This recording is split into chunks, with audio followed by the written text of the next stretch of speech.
السلام علیکم ورحمۃ اللہ وبرکاتہ۔ قارئین و سامعین، مزید ایک ویڈیو لے کر آپ کے سامنے حاضر ہوئے ہیں۔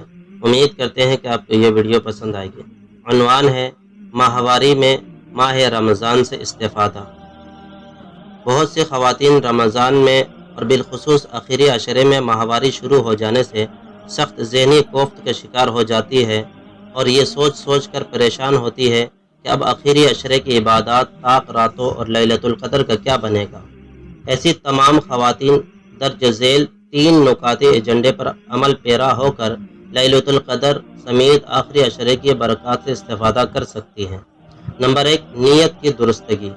خلوص نیت کے ساتھ یہ سوچے کہ یہ شرعی عذر اللہ کی طرف سے ہے، اور اگر یہ عذر نہ ہوتا تو میں بہترین انداز میں عبادات میں مشغول ہو کر اپنے رب کو راضی کرتی۔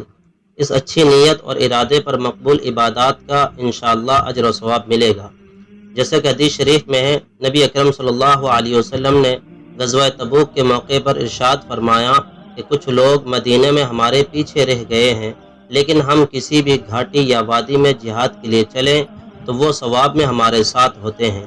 پھر آپ صلی اللہ علیہ وسلم نے ارشاد فرمایا، یہ وہ لوگ ہیں جو عذر کی وجہ سے ہمارے ساتھ شریک نہیں ہو سکے۔ صحیح بخاری۔ نمبر 2، عبادات کرنے والیوں کے ساتھ تعاون۔ ایسی خواتین عبادات، تراویح اور تہجد میں مصروف گھر کی دیگر خواتین کے ساتھ تعاون کر کے ان کی عبادات کے برابر اجر و ثواب حاصل کر سکتی ہیں۔ یہ تعاون ان کے کام نمٹا کر، ان کے لیے سحری و افطاری تیار کر کے، ان کے بچے سنبھال کر اور دیگر طریقوں سے حاصل کیا جا سکتا ہے۔